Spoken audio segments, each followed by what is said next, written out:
The Cuyahoga Valley National Park is being declared a hidden gem, what the title means to employees and visitors. An event at KSU's Van Campen Hall saw students decorating a few baked goods with the flags of international countries. The reason behind it tonight. The House Oversight Committee released more documents from Jeffrey Epstein's estate, which may or may not include one with President Trump's signature. And in our nation's capital, the National Guard and D.C. police are more active than ever at the expense of tourism. Political developments and more as KSTV at 6 starts right now. This is Kent Stater TV.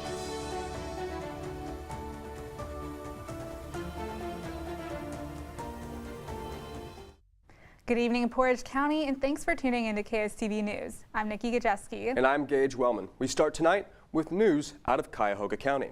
That's right, Gage. The Cuyahoga Valley National Park recently ranked among the top 10 most Googled hidden tourist gems. The parks are located between Cleveland and Akron, making up over 33,000 acres of land.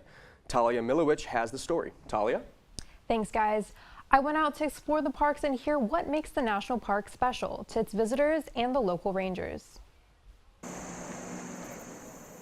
Winding rivers leading into falls and trails of all sizes make up Ohio's only national park. Cuyahoga Valley National Park has over 125 miles of hiking trails snug in between two large cities, Cleveland and Akron. So it is that little hidden spot, but it provides a place to go and get away from the hustle and bustle from those cities and get out in nature. The national park ranked among the top hidden gems in America with over 90,000 Google searches. Flynn, who now works with the National Park Service, grew up attending the parks with friends and family. You'll get a lot of people that are like, I've lived here my whole life. I come here every weekend. I bring my whole family. Though the park attracts many locals, its tourism goes beyond the state borders. I think every year it's increasing how many people are coming from all over the country. Some visitors come to the parks for the first time on a trip, while others keep coming back. We've been coming for 30 plus years, and yeah, I couldn't count how many times we've been here. It's been a lot.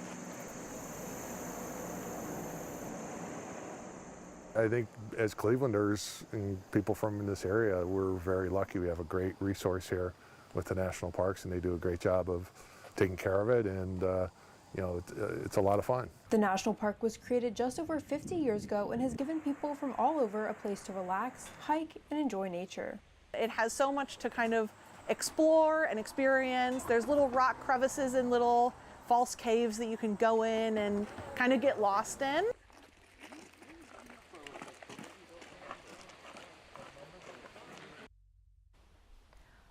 All of Cuyahoga Valley National Parks are free to attend, and with the upcoming fall foliage, the crowds may be picking up. I'm Talia Milowich, KSTV. Thank you, Talia. Hey, Kent, do you want to be popular? Well, the Kent State University Museum will show you what shoes to wear and more as Elphaba and Glinda costumes will go on display in the museum. Starting Thursday, the girls' movie outfits are part of the film costume designer Paul Taswell's Visit to Kent and a Visiting Artist series. The costume display will be located in the museum lobby. Our Thursday night newscast will have the footage of the costumes. Your first forecast on Kent Stater TV.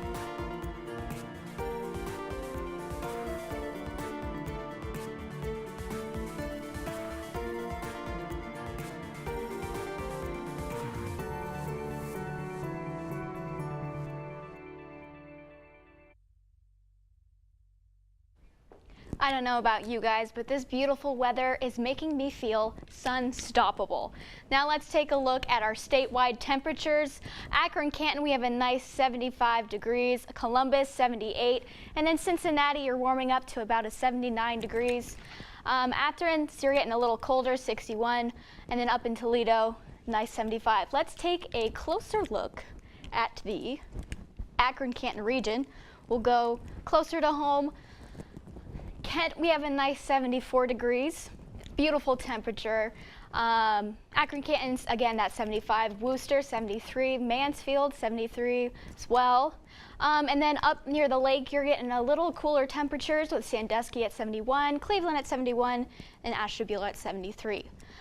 Now, let's take a look at what we're working with today. Today we have a nice high of 82 degrees, 30% humidity, excuse me, southeast wind that goes about 6 miles per hour, so it's not too bad. Nice breeze. You got the moon phase waning gibbous for tonight, and yeah, it's a nice sunny day today, but I encourage you all to go out and soak up the sun and spend some time in the beautiful weather. But before you go, stay tuned for your 7-day weather report. Thank you, Lillian. Now for an update in the Epstein files. The House Oversight Committee released Epstein estate documents yesterday, including a note with the president's name. Representative James Comer says the committee is working to provide transparency to the American people. We've got a lot more documents we expect to get in. We're going to bring a lot of people in for depositions. So this investigation is moving along very rapidly, and hopefully we'll get some answers and some justice very soon. And drawing signed by Trump and was believed to be a birthday book. The letter's first page was revealed on social media by Democrats on the House Oversight Committee in July, according to the Wall Street Journal. Images of Trump's signature circulated online, causing comparisons to the one seen in the book. But Trump has denied writing the letter. Multiple documents from Epstein's estate have been released as this investigation continues. Staying with the Trump administration, the Supreme Court issued a ruling yesterday that will permit Trump to continue his immigration practices. For more on the actions that will be taken in immigration, we go to Cole Jones. Cole? Hi guys, that's right. ICE operations are ramping out in some sanctuary cities. White House border czar Tom Homan claims that the goal of the operations is to ensure public safety in Chicago and Boston. I'm not asking, the mayors and the governors to be ICE officers. I'm not asking the local police department to be ICE officers. We're asking their cops to work with our cops to help us take public safety threats off the street and make their streets safer. Don't you think the governor of Illinois and the mayor of Chicago, don't you think their number one responsibility is protection of those communities? According to the Department of Homeland Security, the operation comes in honor of Katie Abraham. The third-year student at Ohio University was killed in a drunken driving incident earlier this year in Illinois. The agency says the driver was a previously deported migrant who was using an alias. This marks the latest escalation between the Trump administration and Democratic-led cities that limit cooperation with federal immigration authorities. Operation Midday Blitz aims to target undocumented individuals in Chicago and across Illinois. Citing the state's sanctuary city policies as justification, Governor Pritzker and Mayor Johnson condemned the operation as politically driven and constitutionally questionable. These operations are modeled from the early June sweeps in Los Angeles. Crime in the nation's capital has fallen since last month, when the Trump administration ordered a federal takeover of Washington, D.C.'s police department. Speaker Mike Johnson suggests D.C. has welcomed troops to the city to help fight crime.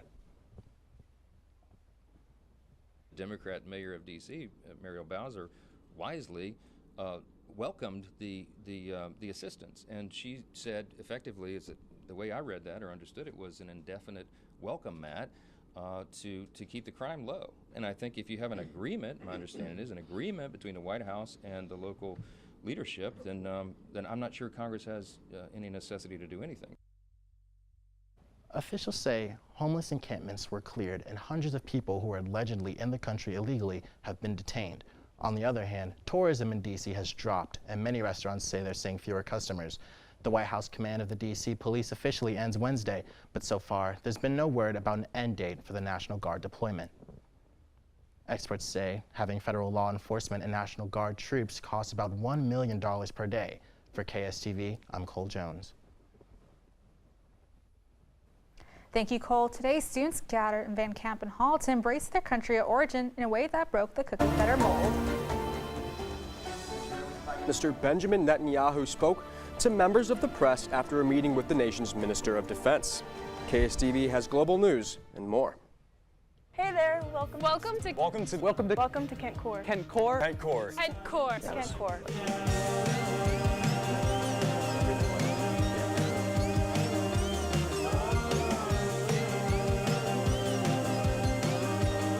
I would assume that someone lived in there in an accident.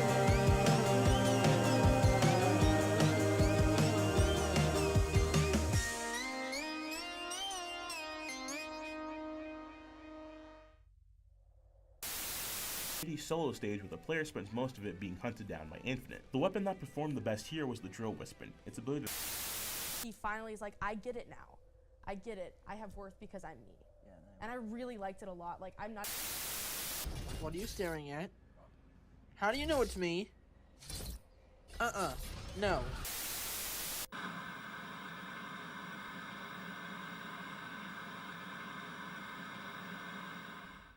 Hey, I'm worried about your parents. We need to show them how to spot phishing emails. Agree, the scammers are out of control. And we need to show them how to use a password manager. Plus, help them add multi-factor authentication. Yes. Great cake. I'll use MFA to verify my purchase.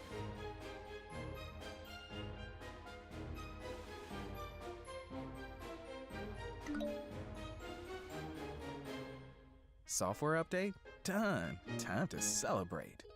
For more information on how to keep yourself and those you care about safe online, go to cisa.gov/secure-our-world. Tomorrow's news leaders. Today's top stories. From an award-winning student newsroom. This is Kent Stater TV. Your community. Your stories.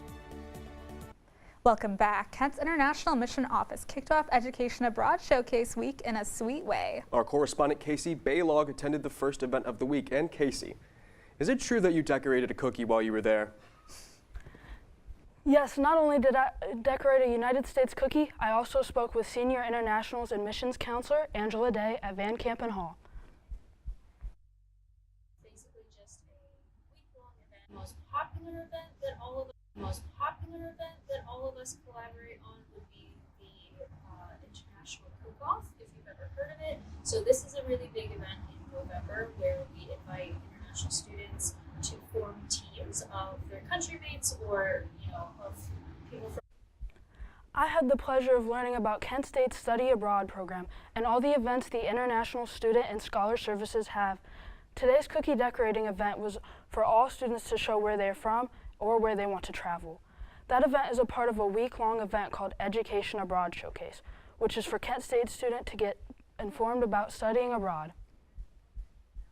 The most popular event that all of us collaborate on would be the International Cook-Off, if you've ever heard of it. So this is a really big event in November where we invite international students to form teams of their country mates or, of people from around their...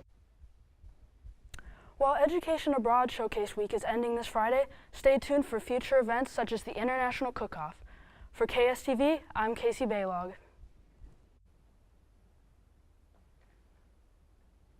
Thank you, Casey. We'll definitely have to check out that cook-off. Speaking of cookies, Girl Scouts announced a new flavor coming in January. Explore More's will be joining the existing cookie lineup. It'll be a Rocky Road-inspired flavor composed of chocolate, marshmallow, and toasted almond-flavored cream. That sounds delicious to me. Explore More's will be available both in person and online. And now with some ice cream updates. The founders of Ben & Jerry's are looking to become independent operators of the company. In the year 2000, Ben Cohen and Jerry Greenfeld sold their company to Unilever, the same organization who owns brands like Dove Soaps and Breyers Ice Cream. In a letter, Cohen and Greenfield said that they want to buy back Ben & Jerry's because the two believe that their parent company has silenced their views on social issues. In response to the letter, Unilever said that the company is not for sale. Keeping you informed and ahead of the storm, this is your KSTV weather.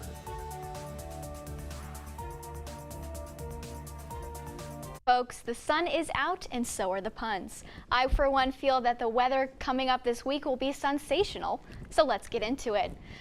The hourly forecast at 8 p.m. we're going to have 64 degrees, 0% chance of rain, folks. That's great. It's going to be another great night. 58 degrees a little further down, again 1% chance, and then 55 at midnight.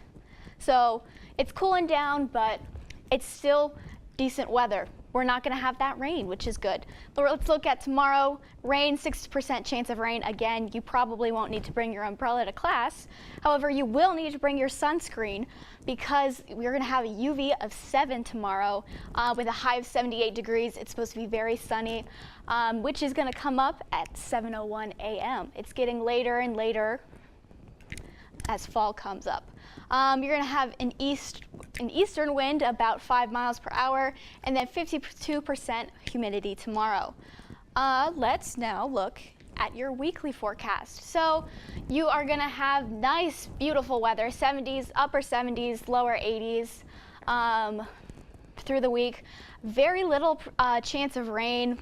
Some clouds throughout the week, but again, it's going to be very sunny. So you're definitely going to need to pack that SPF. Definitely put some on. You don't want to get toasted. If you are going to the football game on Saturday, you're in luck.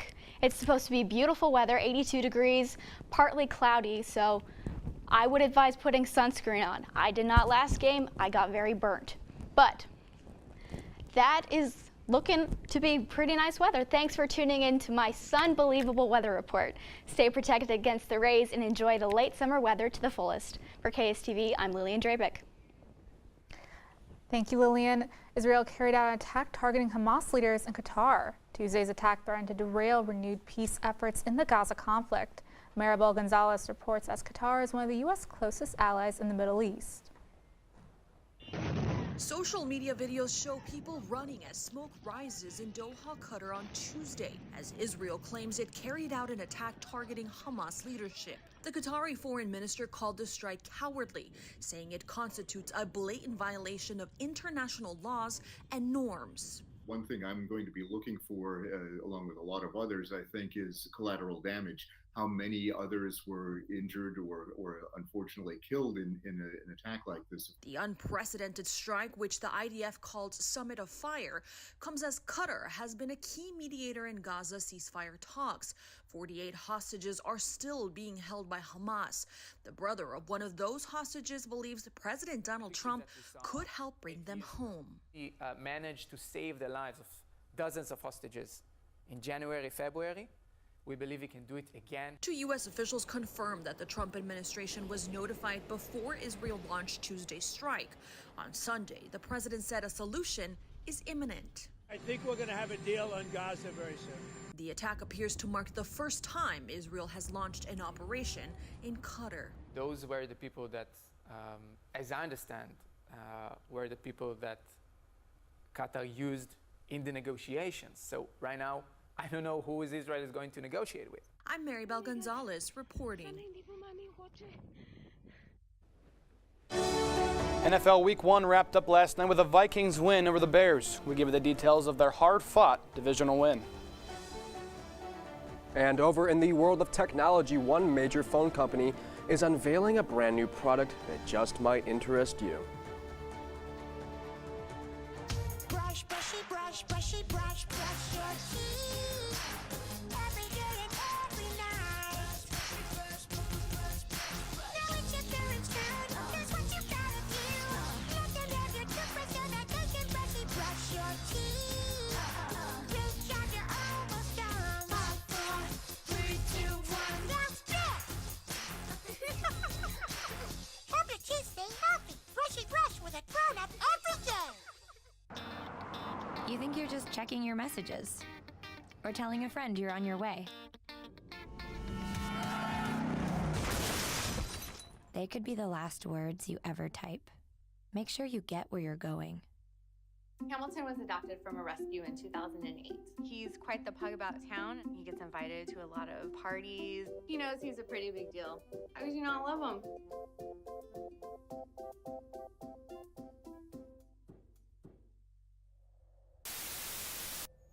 Is it okay over there? Is that good?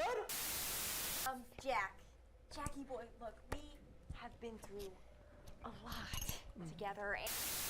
Hurry up before this rain, this rain goes away. Well, it's just,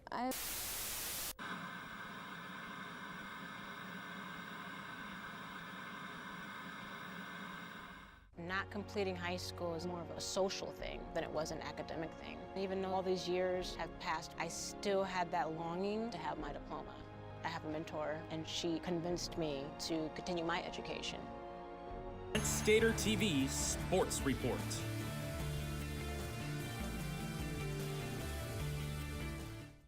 Well, the world of sports keeps getting crazier, and what isn't there to talk about? We take you to the gridiron to talk Kent State football. The Kent State football team is coming off a tough loss against Texas Tech Saturday, losing 62-14. That's not to say they can't bounce back this week, though. A positive part was redshirt freshman quarterback Drew DeShields play down the stretch, who threw a touchdown to freshman Cade Wolford late. Their offense must get going early against MAC opponent Buffalo, who is 1-1 but has a powerful offense. Catch the game Saturday at noon. The Kent State women's golf team opened their season strong with a statement win at the Wolverine Invitational. They posted an 11 over par 295 in round 3 to beat out Virginia. It's the first time the team has won a tournament that isn't the MAC championship since October of 2023. Junior Leon Takagi led golfers with 12 birdies and had 2 top 5 finishes. The Flashes are back in action September 2nd when the team heads to Canada to co-host the Women's Canadian Collegiate. And it's time for action, folks. There's 4 days until the Kent women's soccer team plays MAC rival Bowling Green. The Flashes come off a draw against the Oakland University Golden Grizzlies, each having 1 goal, won by freshman Mia Claro. This will be the 4th straight road game for the team, but their offense must be prominent in this one to have a shot. The game starts at 1 in Mickey Cochran Field. Cleveland Guardians came out hot last night in a big win over the Kansas City Royals, taking it 10-2. Second baseman Daniel Schneemann and Kyle Manzardo each registered 3 hits in the game, as well as 2 RBIs. The Royal outfield had no chance to answer all night as the Guardians failed to score in only 3 innings. The boys are back at home tonight for Game 2 of the series against the Royals. Let's take it to Chicago. It's the last game of Week 1. J.J. McCarthy is his first start, youngest quarterback in the league to start. Bears and Vikings. Here's Caleb Williams. He's got Ben Johnson as his new OC. Feels the pressure, lots of room. Williams is going to run it in for the touchdown. First touchdown of the year for the Bears. The Bears are up early, 7-0 on the Vikings. 11 seconds to halftime, but no worries. When you have a kicker like Will Reichert, it's good from 59. Bears into halftime with a 4-point lead. Third quarter. Can the Rook get a slow offense churning?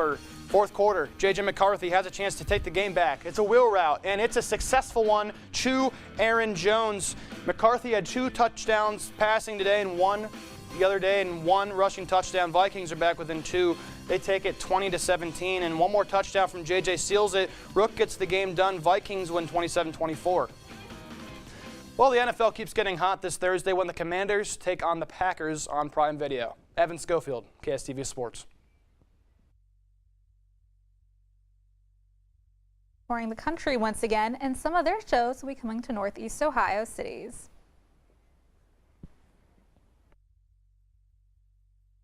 Did you know that children growing up with poor air quality have smaller lungs and higher rates of asthma than children that grow up with good air quality? And unfortunately, poor communities have poor air quality. IQ Air Foundation is working to change this. Today, the IQ Air Foundation provides filtration technology to schools with poor air quality through our Clean Air for Kids program. Our goal is to help over 50,000 school children every year breathe over 90% cleaner air indoors, helping to level the playing field, reduce barriers to learning, reduce sick days, and increase test scores. Mitigating poor air quality is key to environmental justice. Help Clean Air for Kids reach more children at IQAirFoundation.org.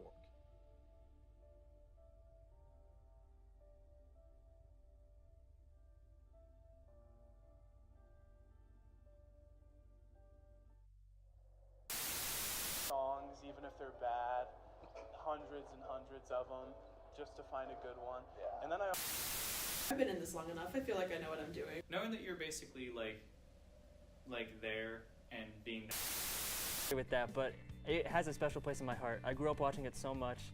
Have you guys seen it?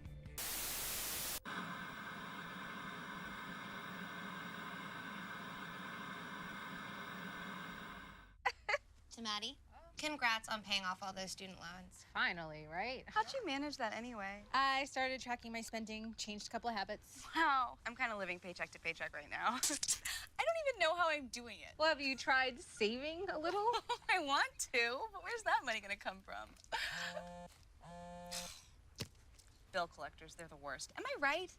When it comes to financial stability, don't get left behind. Not home. Get tools and tips for saving at feedthepig.org. Calling all Apple fans quite literally as the tech company unveiled its next generation phones and more.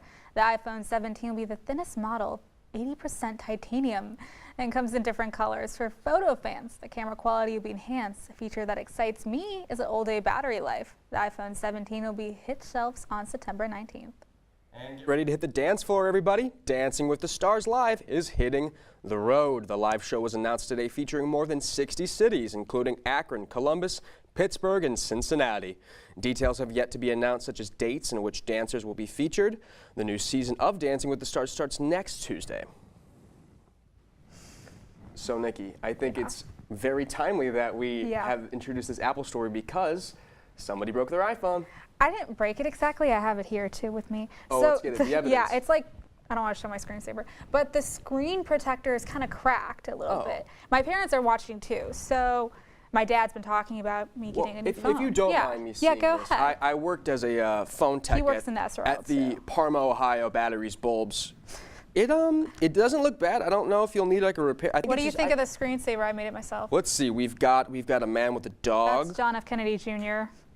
Jack Kennedy Jr. Wonderful. I think I love your wallpaper. Thank you. It's great. Yeah. So I don't know how I feel about the thinness of it because it looked to me like really transparent, kind of. Honestly. And I'm used to this brick.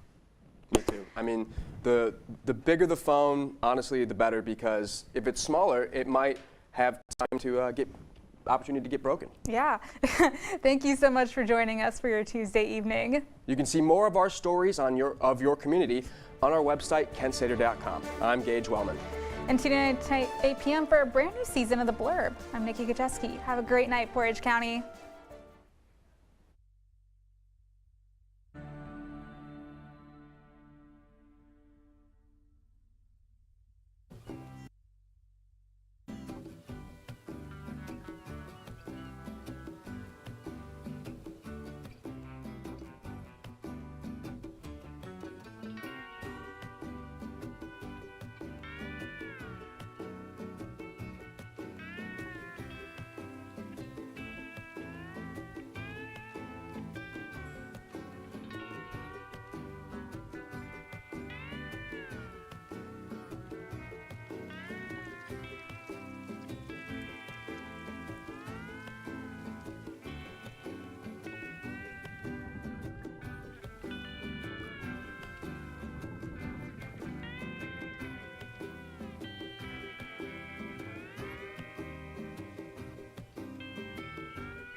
I don't remember how it started.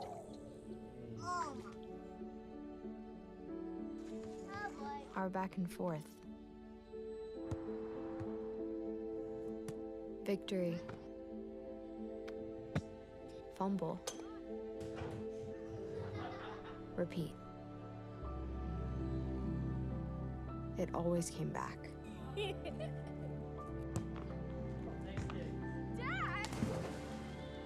Okay, here we go, throw it!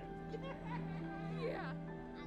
You probably don't remember what you told me, That was perfect. but I heard every word. Nice.